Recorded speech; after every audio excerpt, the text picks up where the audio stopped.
Hi, I'm Melissa Barnett, and today we're going to be talking about Off the Menu, a nutritional approach to dry eye.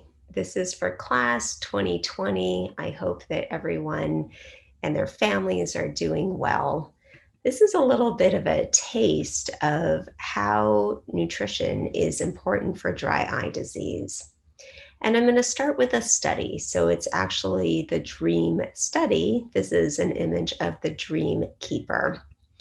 The DREAM study is the Dry Eye Assessment and Management Study. This was a very well-designed, randomized clinical trial. It was an NEI-sponsored study, and the study looked at supplementation with high-dose fish oil or olive oil to alleviate the symptoms and improve the signs of dry eye disease.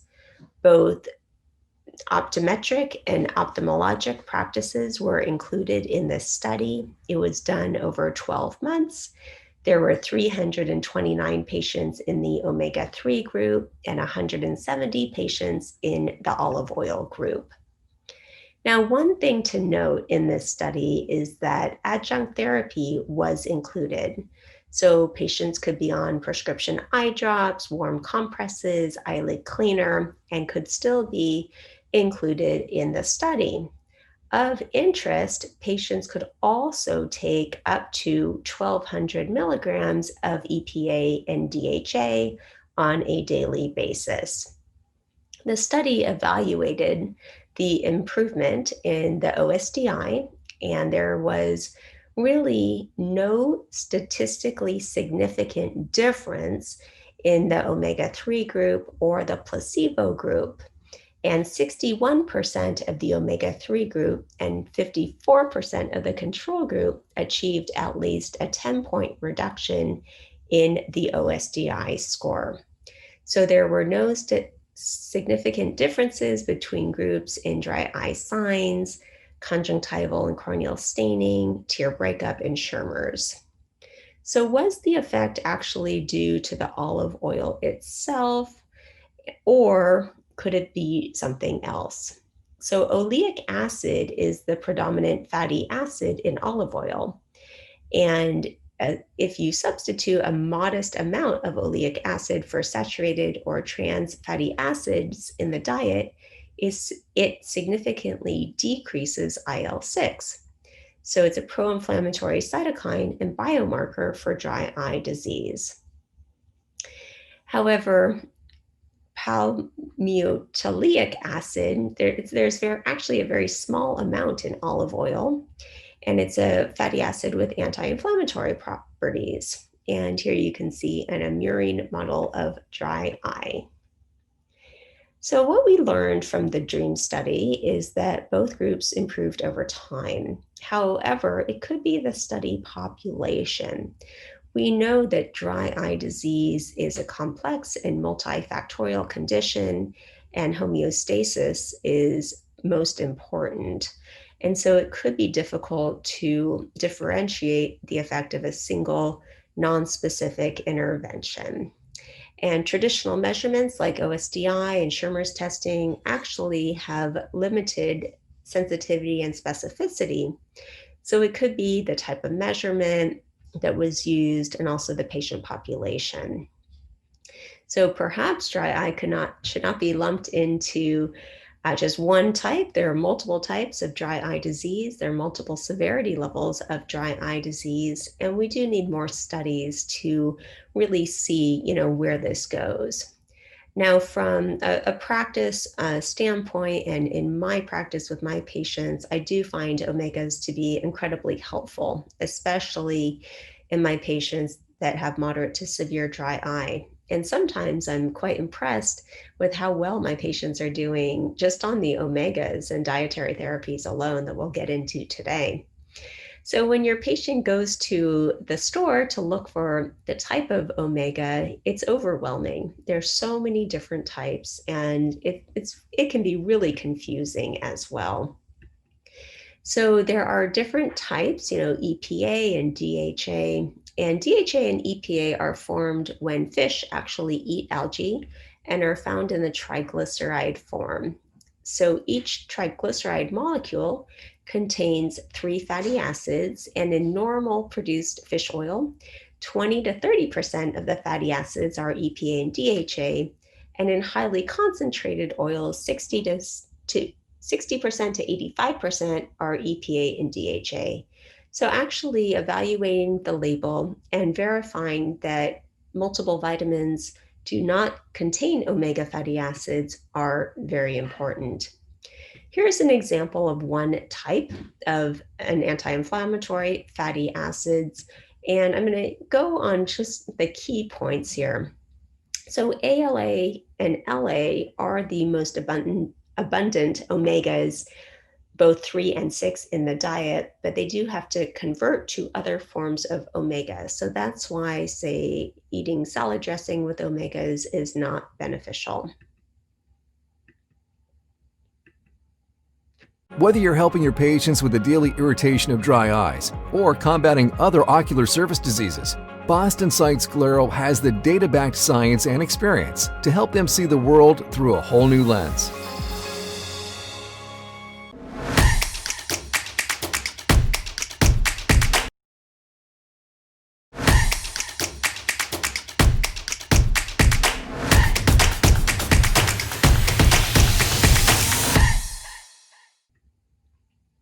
EPA and GLA are the powerhouses of omegas, so they are effective precursors to anti-inflammatory compounds, and this leads to the good or series 3 prostaglandins and series 1 or good prostaglandins as well.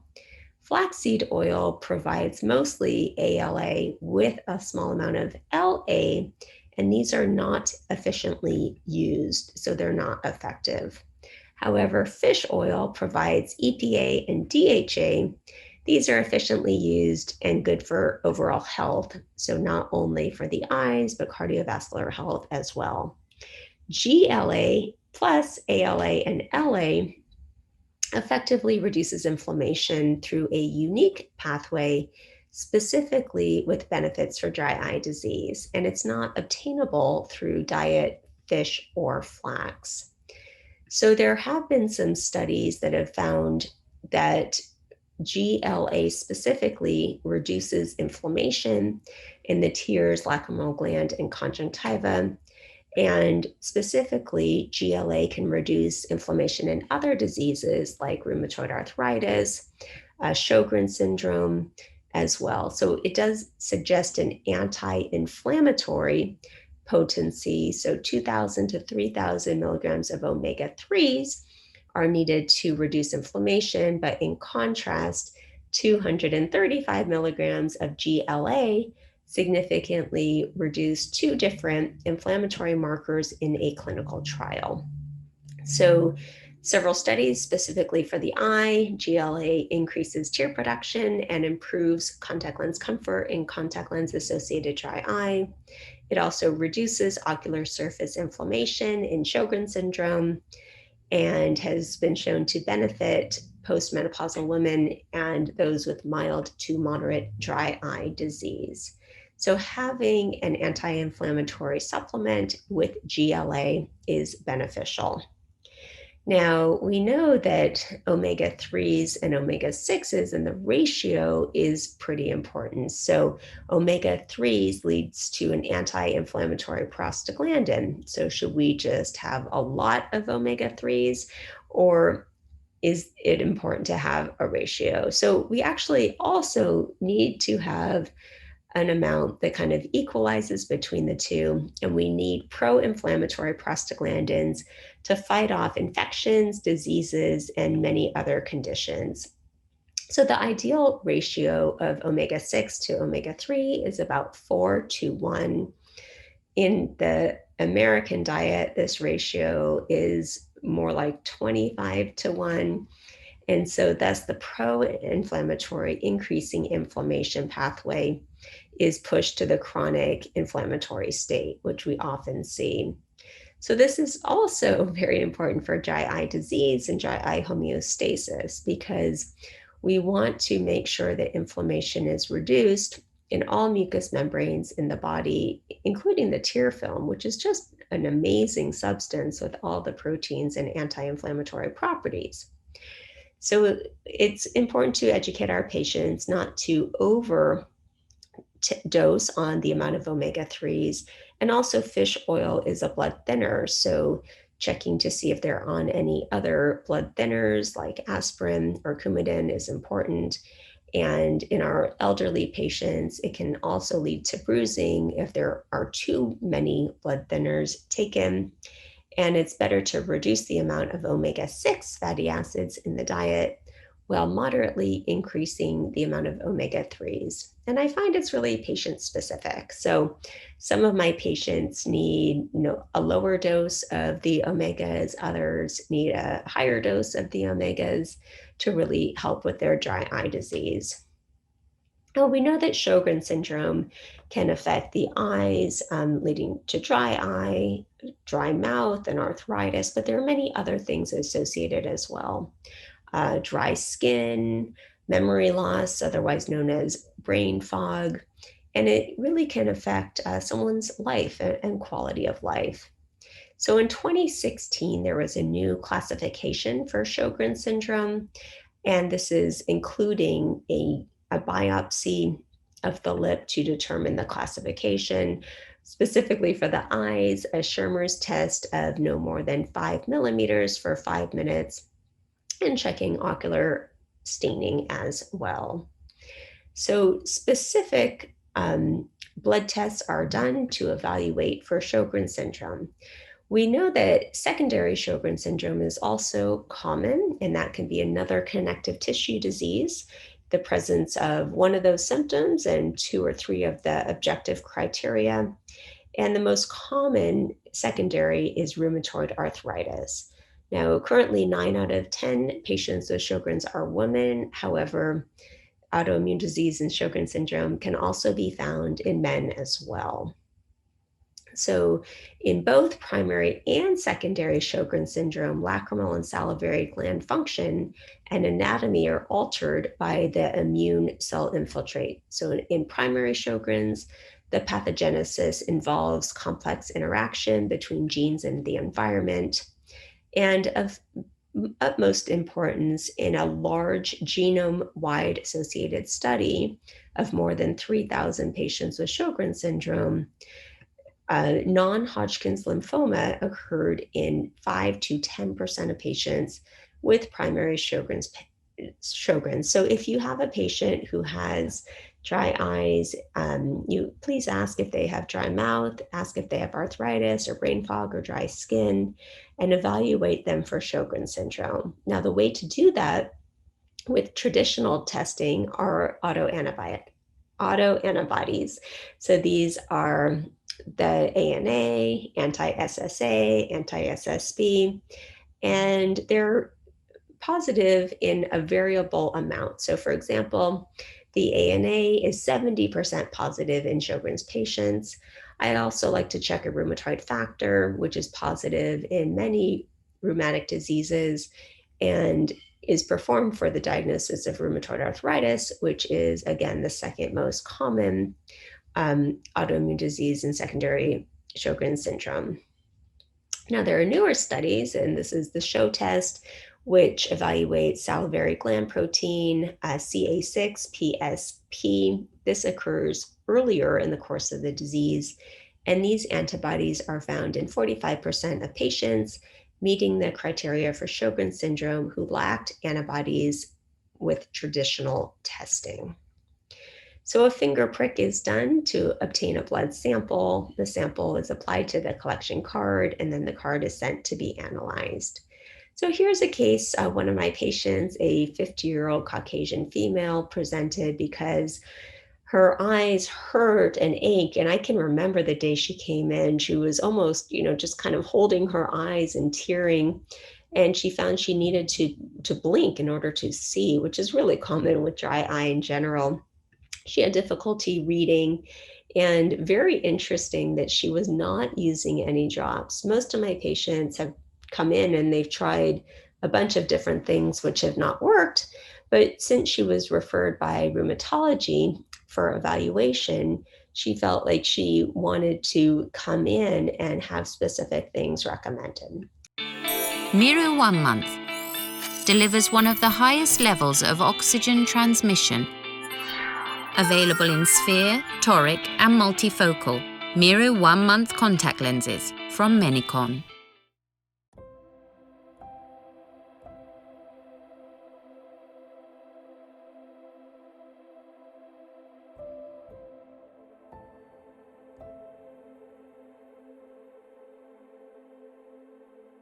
So she's able to see well in each eye. I really like checking listening green staining of the conjunctiva. Here you can see significant staining. She also had staining of the cornea and a rapid tear breakup time, reduced tear meniscus. She also has some associated mapped out fingerprint dystrophy, and normal intraocular pressures in the back of the eyes also looked good. So I included this slide here. This is a recent study that was done, and it looks at the geographical distribution of corneal staining in symptomatic dry eye. So just a brilliant study by Jill Woods, Lyndon Johns, and group. So this is looking at the geographical distribution of corneal fluorescein staining across 5 corneal zones. So those who are not contact lens wearers with dry eye. This study determined that the inferior zone, or the bottom part of the cornea, is most severely affected, grade of corneal staining, but in neurotrophic keratitis, the staining can be more central or diffuse.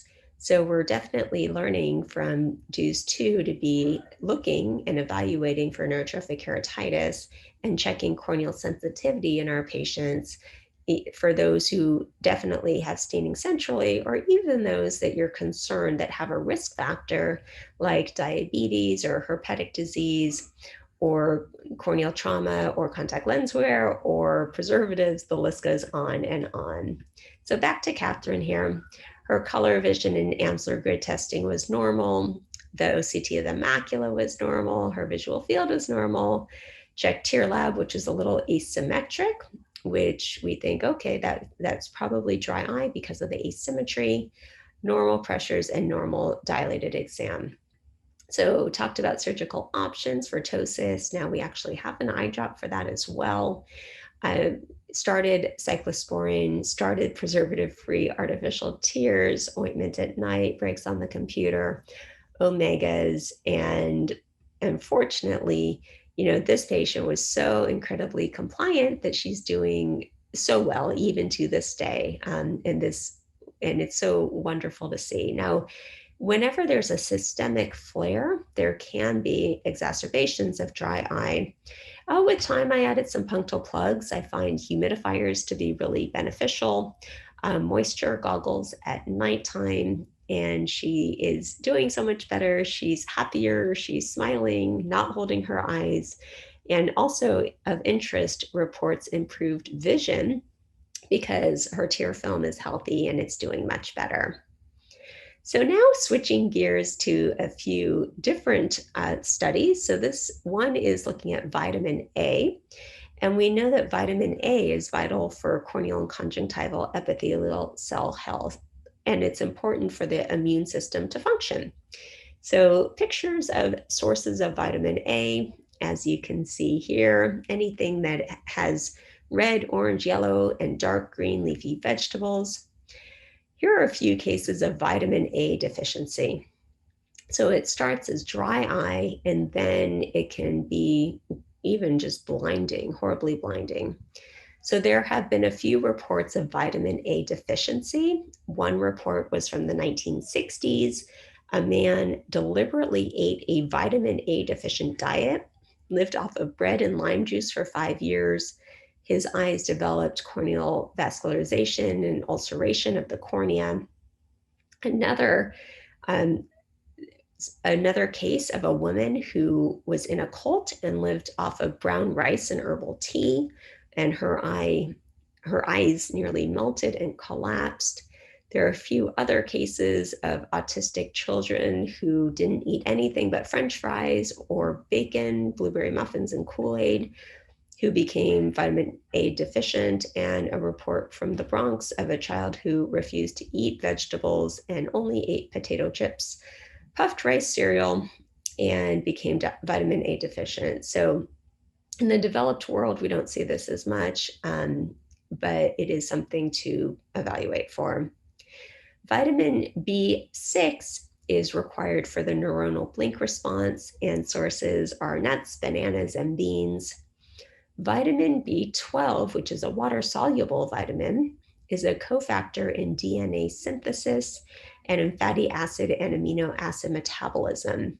So sources are fish, meat, poultry, eggs, milk, clams, sardines, and tuna. This is a study I'd like you to take home with you. Vitamin B12 deficiency and neuropathic ocular pain. So this was a study of B12 deficiency on NOP and symptoms in patients with dry eye. So these were 90 patients with severe dry eye who were not using artificial tears. And they were split into two groups. So one had vitamin B12 supplementation and topical artificial tear and cyclosporine treatment. The second group just had the artificial tear and cyclosporine treatment. The study looked at OSDI, tear breakup, Schirmer's for 12 weeks. And basically, the study found that there was a decrease in the OSDI questionnaire and that third question from the OSDI in the group that had the B12 supplementation. And the findings indicate that vitamin B12 deficiency is related with NOP. So consider measuring the serum vitamin B12 levels in patients with severe dry eye who present with resistant ocular pain when other treatments don't work. Vitamin C, we know in all sorts of citrus, but for as it relates to the eyes, vitamin C enhances the production of IgE concentrates in tears, the first line of basophil and mast cell defense against invading pathogens and allergens that frequently cause dry eyes.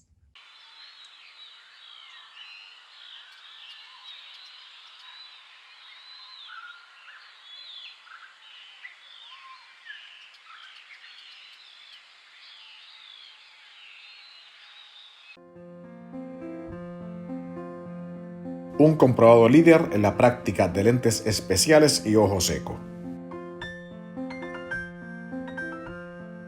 Cuando la precisión importa. Vitamin D, a lot of studies have been done on vitamin D, which is interesting to improve tear hyperosmolarity. And in some parts of the world, many patients are vitamin D deficient, but even in developed countries, including the US, many patients are vitamin D deficient. So up to 50% of the world's population may not get enough sun, and currently 40% of US residents at least are deficient in vitamin D. So sources of vitamin D, sun, salmon, herring, sardines, canned tuna, oyster, shrimp, egg yolks, and mushrooms, all things I like. Here was a study that looked at vitamin D and how it could be used in dry eye. So this study was done where patients received either nothing, an injection of vitamin D, or oral supplementation of vitamin D in patients with dry eye. This study looked at OSDI, the visual analog pain scale, tear hyperemia, tear breakup time, corneal fluorescein staining, Schirmer's. And this study determined that the effect was actually the effect of the two treatments were dependent on serum vitamin D levels. Another study in Sjogren syndrome, and also demonstrated that serum vitamin D levels can be associated with dry eye severity in Sjogren's. So in our patients with dry eye, checking for vitamin D and vitamin B12 are two helpful ways to treat their ocular surface. Moving on to vitamin E. So Vitamin E is recommended in all fatty acid-based formulations that include flaxseed oil or fish oil. And there are many sources of vitamin E, like cooking oils and nuts and salmon, peppers and mango. And so you might ask, well, you're going over all of these different things. Which diet is best for dry eye? And this was just a quick search on PubMed, and there are 229 choices for which diet is best for dry eye. So it's not, one diet. It's not necessarily a plant-based or vegan or gluten-free, but looking at the studies, a diet that is lower in protein, total fat, and cholesterol is probably better for dry eye. A diet that has complex carbohydrates, has vitamin A, has zinc and folate, has vitamin B6 and potassium, vitamin C, and we'll get to alcohol and caffeine in a second. A diet that does not contain too much sugar or salt, and water intake is very important. So there are multiple studies looking at turmeric and dry eye, and the studies do show that turmeric is beneficial for dry eye, and my patients are saying the same thing. So an easy way, taking turmeric orally, either powder form or supplement form, has been helpful for dry eye. And I'm learning new recipes along the way, which is great. So there are just a few different studies that I'm sharing with you that it is a helpful for patients with dry eye. Now, what about coffee? I do love my coffee, so let's look at a study. There was a study that looked at the effect of caffeine on tear secretion. We know that caffeine is highly prevalent drinking coffee. Many people all over the world enjoy their coffee as well. And there have been conflicting studies on tear dynamics for caffeine. So this study looked at 41 volunteers that were randomly assigned to two groups. The subjects in the first group had caffeine in water, and the second group just had water. And then on the second visit, the order of treatment was reversed. The study looked at Schirmer scores and compared them with the post-treatment. So Schirmer 1 scores improved after the caffeine intake and was statistically significant at 45 and 60 minutes after caffeine intake. And there was no influence on gender in this study. So therefore, we can continue to drink our coffee. Orally ingested caffeine appears to stimulate tear secretion in healthy non-dry eye subjects. It is important to educate our patients and ourselves to drink water, because we know that mild dehydration makes dry eye worse. It's especially important during hot, dry, and windy weather. So drinking lots of water. Now, this is the future, and the future of looking at nutrition and dry eye is really the microbiome. We know that microbiome affects health in general, not necessarily dry eye, and the gut microbiota is significant in health and disease. The average human has as many microbial species as human cells, and many studies have linked the microbiome to everything from cancer to obesity to asthma and diabetes. So what about the eyes? So there are studies have shown that fewer microbial species are on oral are in the eye compared to oral mucosal surfaces, and the most common species on conjunctival surfaces in humans are the coag negative staph, including staph epidermidis. And this was looking at conjunctival and lid margin swabs. So there have been different studies that showed alterations in proteins, and several down-regulated proteins had bactericidal activities. And, is there a connection between the ocular microbiota and the state of the ocular surface? There have been a few studies. There are a few studies currently going on. And then the future are really treatments looking at specifically the ocular and systemic microbiota and treatments that will address dry eye. So there have been associations in several studies. Therefore, if you have a patient that you're treating for dry eye and ocular surface disease, I would encourage you to ask them about their diet, ask them about their caffeine intake, water intake. I would add digital device use in there. Are they taking breaks, looking away, because we're all on digital devices more than ever? Discuss different supplementations, whether it's an omega or vitamin B6 or vitamin D, or simply drinking water and reducing caffeine. And the eyes will thank you, the patients will thank you, and thank you so much for your time and attention, and enjoy the rest of the class meeting. I look forward to seeing you in person next year.